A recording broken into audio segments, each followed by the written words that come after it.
Hey everyone, I'm Imogen and I'm 29 years old. So a while back I went through a divorce from my abusive husband Trevor. I was stuck in a really toxic marriage and sometimes you need a nudge from someone to break free from such situations. Surprisingly, that nudge came from none other than my mother-in-law Kiki. Trevor and I had an unexpected start at the Cheesecake Factory. It was funny because we shared the same birthday and we both happened to be celebrating there.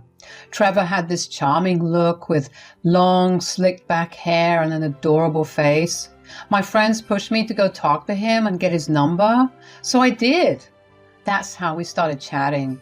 Trevor, well, he was a man of few words. Quite the mystery, you know. He had this way of keeping his emotions close to his chest, not opening up much. But strangely, there was this unspoken understanding between us, a sort of unspoken connection that felt comfortable. After a year of dating, we decided to tie the knot. We bought a house, we were both working, and things seemed pretty stable. About a year into our marriage, we felt it was the right time to start a family. When I found out I was pregnant, I was over the moon with joy. I shared the news with Trevor and he was ecstatic. We even had a gender reveal party. It was a baby boy. Trevor had always dreamt of having a son and he couldn't have been happier. He started preparing the baby's nursery, building the crib and talking about all the wonderful father-son moments he envisioned. But then our world shattered when I experienced a miscarriage. I called 911 while Trevor was away. When he reached the hospital, the doctors gave us the devastating news that we had lost our baby boy. It hit us both hard, especially Trevor. We supported each other through the tough times, and a year later we decided to try again. I became pregnant once more, and it was another baby boy. 5 months into the pregnancy, history repeated itself with another miscarriage. Trevor, who had built up so much hope, was heartbroken for the second time. I battled depression, unable to get out of bed, but Trevor didn't seem to notice. He was lost in his own grief, and it created a distance between us. He started sleeping in the guest room, and our communication had gone down the drains. I figured he needed space and time to heal, so I gave him that. However, a month after my second miscarriage, Trevor lost his job. I still remember the day he came home after that. I heard the sound of breaking glass and immediately rushed into Trevor's room, only to find a shattered plant pot. "What happened? Are you okay, Trevor?" "Okay, Imogen. I just got fired." "I'm so sorry, baby, but sometimes life is not fair, honey. You'll find another job. You've got a strong skill set." "Baby? You were calling me baby and offering support as if everything is just fine between us?" "Trevor, we're going through a rough patch, that's all. It will pass." "No, Imogen, it won't. Since the day I married you, it has been like everything in my life has gone wrong." "What do you mean?" "I don't know if you want to hear this, but it feels like this marriage is cursed. 2 miscarriages, losing my job of 4 years. It's like the universe doesn't want us to build a family or move forward. I'm just so tired."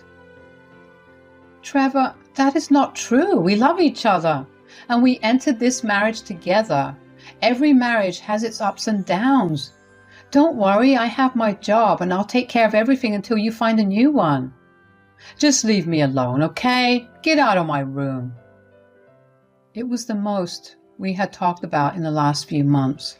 Hearing Trevor call our marriage cursed felt like a stab in the heart. But I understood he was overwhelmed. Maybe it was my love for him that made me empathetic. Losing 2 babies and his job had hit him hard. It was like a never-ending string of bad luck. I decided to give him some space. The next day, I headed to work without asking Trevor about his plans for the day or if he was going to stay home. When I returned, Trevor was on the couch, an almost empty 6-pack of beer beside him. I tried to talk to him, asking how he was feeling, but all I got was silence. I pressed him to answer, and he said, "I'm okay. I'm going to go to sleep now." That's all I got from him. It had been almost a week since Trevor lost his job. Each day when I left for work, He was planted on the couch, glued to the TV, and when I returned, the scene remained unchanged except for the growing pile of empty alcohol bottles. I couldn't help but worry about him. One evening, unable to ignore my concern any longer, I finally talked to him. "Hi there, how you feeling? Did you manage to have lunch?" "Yeah, I ordered some Chinese takeout." "Good choice. Actually, I wanted to discuss something with you. I understand it's been tough and you're going through a lot. However, I'm concerned about the amount you're drinking, Trevor." "I'll decide what I have to do. Just because you're the one bringing in the money doesn't mean you can dictate everything in this house." "Honey, that's not what I meant.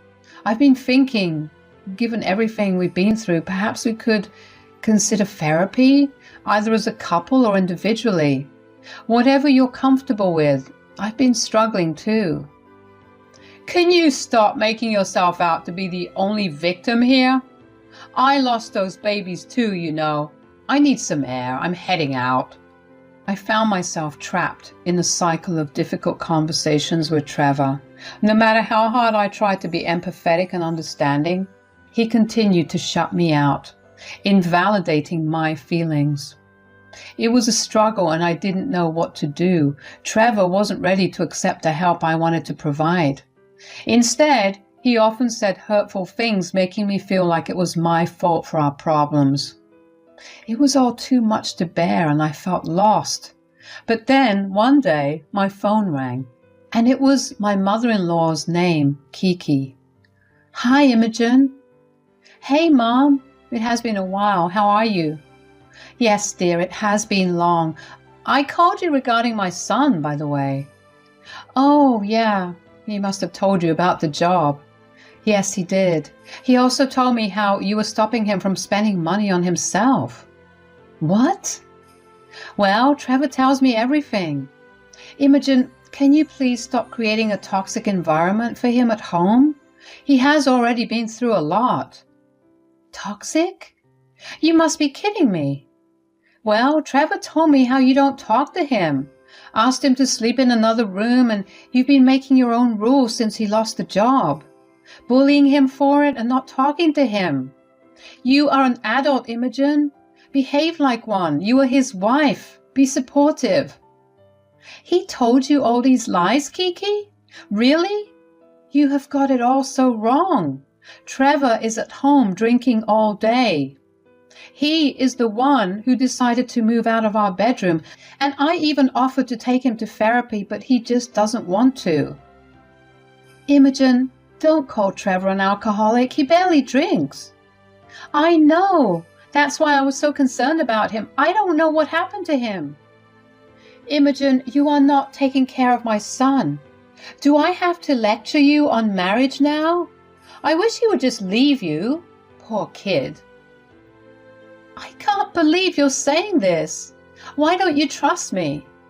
Trevor's never been like that. I wish I was there to take care of him. You know what? Why don't you come over for a week? Check up on your son yourself and see how he's doing." "Maybe that's not a bad idea. Trevor will be glad to see some positivity in the house."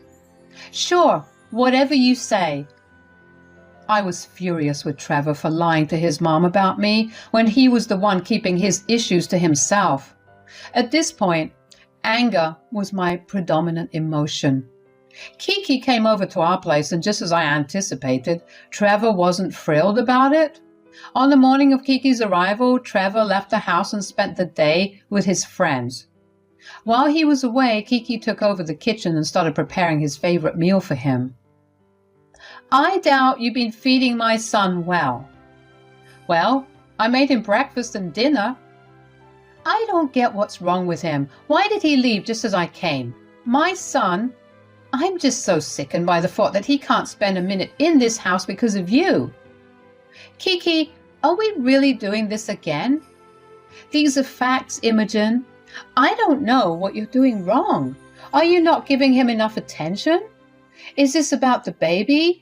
I just think this whole marriage was a blunder." "You don't have the right to pass judgment on my marriage. You're here for a week as Trevor's mother. But this is our life. Oh, honey, don't worry. I guess I'll have you out of the house by the end of this week. My son needs someone to open his eyes. Kiki was super sure her son was right. I decided not to argue anymore. I thought she'd figure it out eventually, so that night, Trevor did not come home for dinner and Kiki called him a bunch of times, but he finally picked up and yelled that he would be late. When Trevor got back home, Kiki tried to cheer him up by telling him she had cooked his beloved crab cakes. Trevor was not in the mood for food, though. Kiki, being the persistent type, pushed him a bit.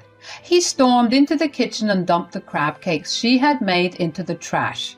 Then he spotted a fresh batch of brownies on the counter and tossed them out as well.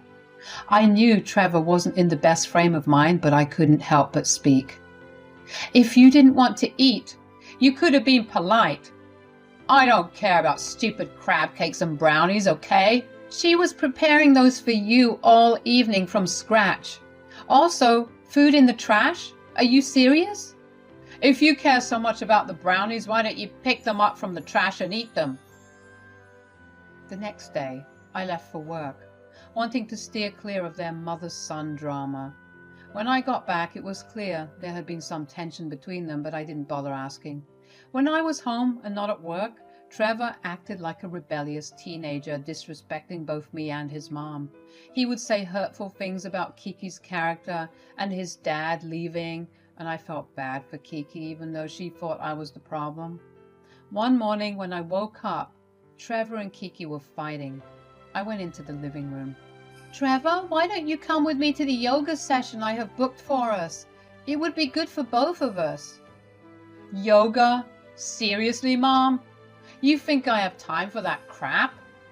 It's just an hour, Trevor. It can help relieve some stress. It can also help you with your anger, son.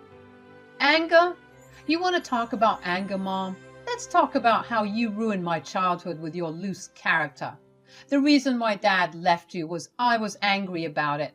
But did you do something about it too? Trevor, please don't bring up your father. This is about us. When are you leaving again? Trevor, who are you? Why are you being so rude to me? Well, this is me now. I have to go help my friend fix something. I'll see you later. Trevor left and slammed the door in our faces. Look what you have done to my son. This is what happens when you keep someone in a cage. Can't you see what's really going on? I've had enough of both of you. First, Trevor won't talk to me for some inexplicable reason, and now you're laying all the blame on me, assuming you've got everything figured out. I'm off to work. When I got back from work, things were a total mess. Kiki had her bags packed, and both Trevor and Kiki were there. I was seriously confused about what was going on. Wait, Kiki, I thought you were planning to leave at the end of the week. What's happening? I don't know. I went for a walk, and when I came back, I found all this. Mom, you were leaving. I got you a flight ticket back home, and I paid for it with my card. I also took some cash from your purse. It's your ticket, not mine.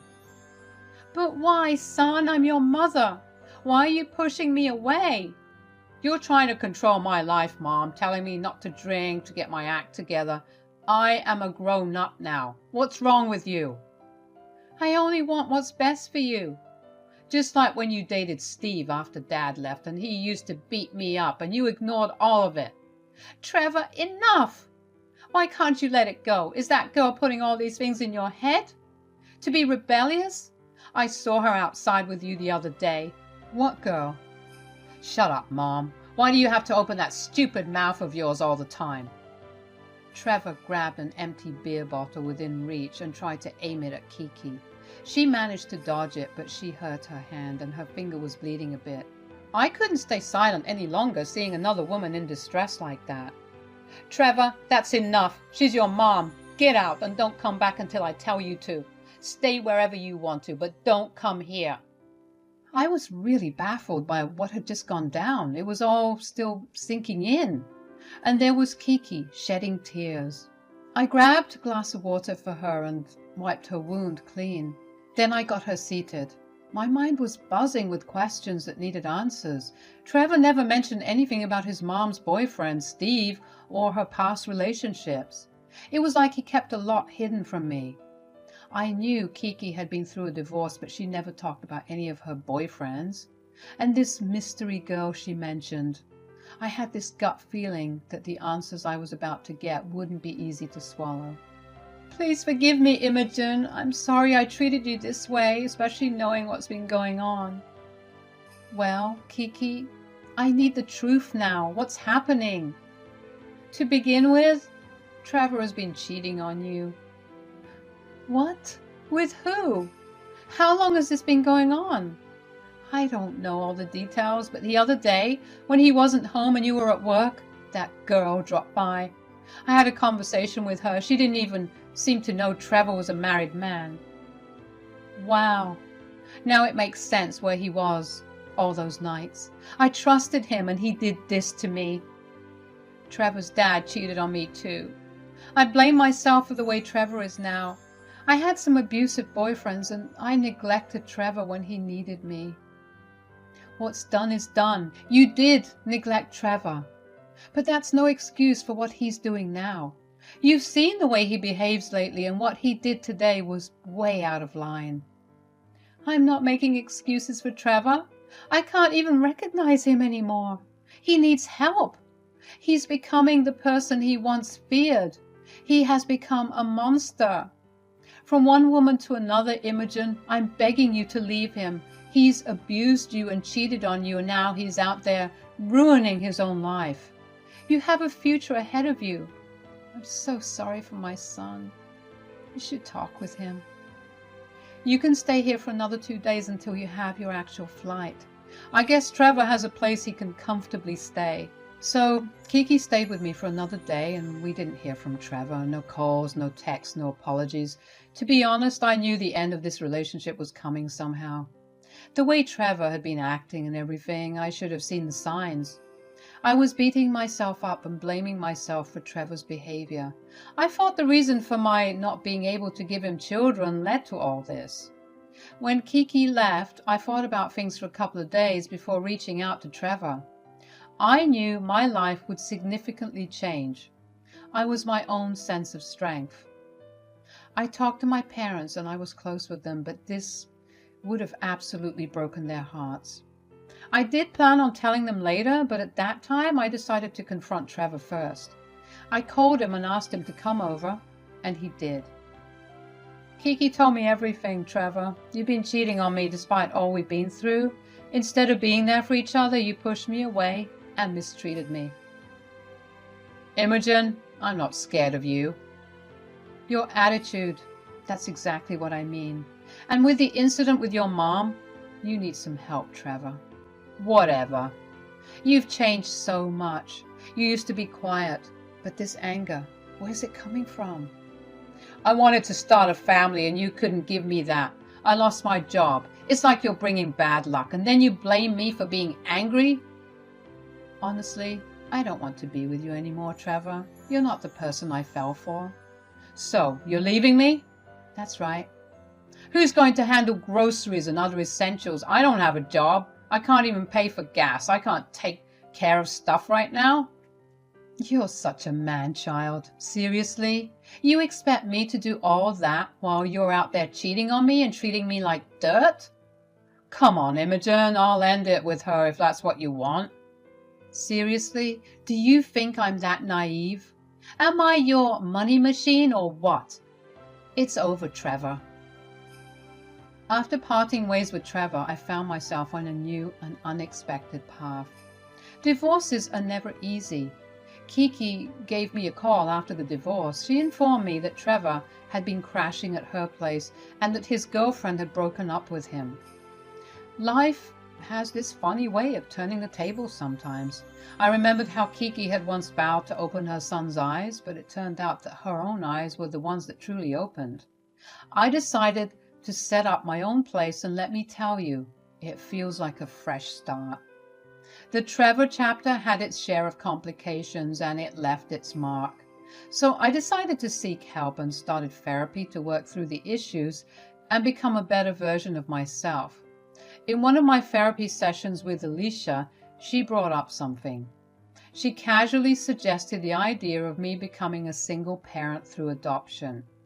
Her words stayed with me even after our session was over. Just last week, I did something pretty brave. I went to an adoption center, filled out some forms, and started training to become an adoptive parent. I'm really excited about this new chapter in my life. It's giving me hope and making me look forward to what's coming. Life hasn't always been easy, but it's made me stronger and more determined. Going down the adoption path feels like a chance to do something really good for a kid and experience the joys of being a parent, all in my own way.